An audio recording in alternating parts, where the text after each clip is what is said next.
여러분 안녕하십니까, 진성호입니다.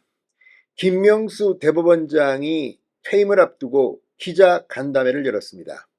자, 이제 24일이면 대법원을 떠납니다. 김명수 대법원장 정말 많은 논란의 대상이 됐습니다. 그리고 참으로 창피한 대법원장이라는 욕을 먹어야 했습니다.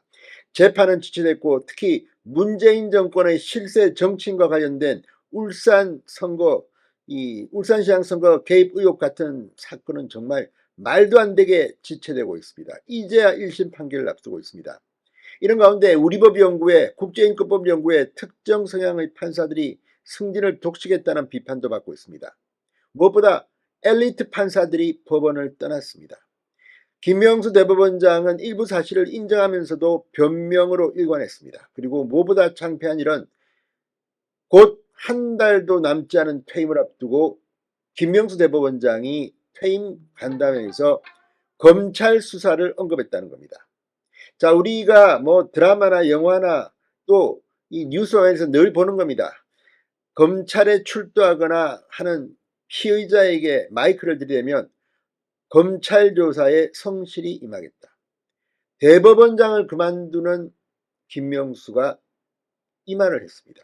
검찰 조사에 성실히 임하겠다.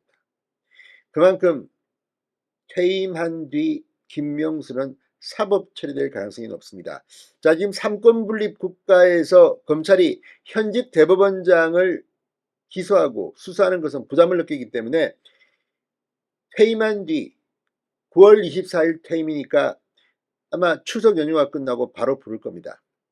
창피한 대법원장의 마지막. 아무튼 김명수라는 인물이 우리 법원을 망쳤다는 비판에 그는 뭐라고 답할까요? 진성호의 융단 폭격 시작합니다. 김명수 대법원장을 융단 폭격합니다. 방송에 앞서 아직 진성호 방송의 구독자가 아니신 분은 붉은색 구독 버튼 눌러주십시오. 자, 김 대법원장이 기자간담회에서 최근 재판 지체가 심각해진 것은 맞다고 인정하면서도 그 원인에 대해서는 법조계나 일선 판사들과 다른 해석을 내놓았습니다. 취임사에서 밝혔던 것처럼 신속과 효율도 중요하지만 충실한 심리를 통해 재판하고 국민에게 감동을 주는 재판을 하려고 했다.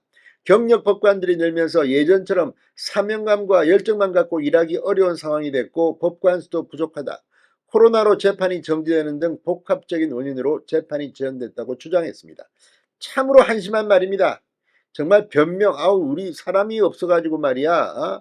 그리고 뭐 충실한 심리를 통해 재판하고. 아니, 김명수 판사한테 묻습니다. 충실한 심리가 필요하다면 이거는 문재인 정권 실세 정치인들한테만 그렇습니까?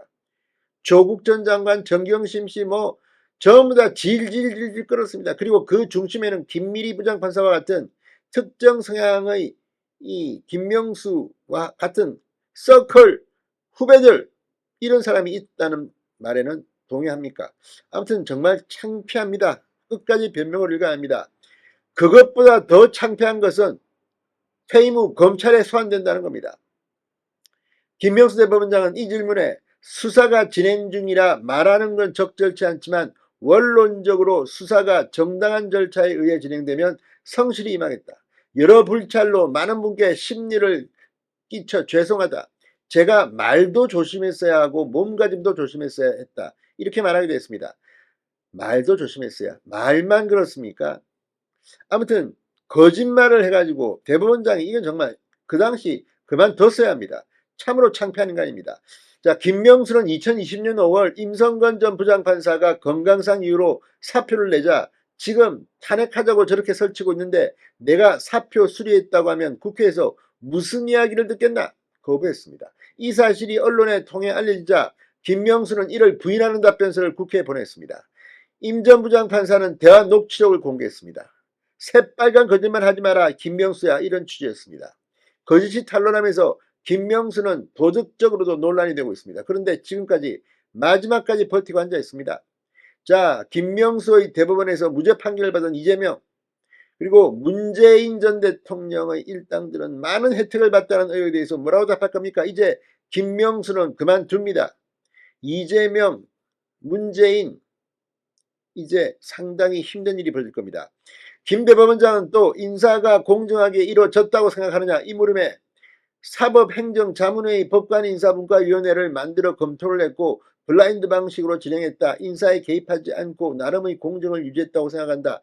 이렇게 주장했습니다. 조국 전 장관 등 재판을 맡았던 김미리 부장판사가 서울중앙지법에서만 4년 근무한 것 등에 대해선 중요 사건을 맡거나 개인 사정이 있으면 조정할 수 있다고 주장했습니다. 편향된 대법관을 채용했다는 지적에 대해서도 여성과 출신학교 등을 안배에서 다양화에 힘썼다. 균형을 맞추고 노력했다고 주장했습니다. 참으로 가증스러운 답변이라는 생각이 듭니다. 어떻게 김미리 부장판사가 중앙지법에서 4년을 근무합니까? 특혜입니다. 같은 서클 동안이라서 그렇습니까? 아무튼 지금 이 김명수 대법원장의 이 퇴임 기자간담회를 보면 진정성도 없고 완전히 변명으로 일관하고 있다. 이런 이야기를 들을 수밖에 없다는 생각이 듭니다. 자, 아무튼 김명수 대법원장 이 뭐 개인 비리 의혹도 한둘이 아닙니다. 뭐 관사를 재테크에 이용했다는 의혹, 뭐 리모델링, 뭐 아무튼 이 자녀가 어떻게 아무튼 이 창피한 사람이 대법원장을 했다는 것은 정말 역사의 오점으로 기록될 것 같습니다. 진성호의 융단 폭격이었습니다. 여러분 감사합니다.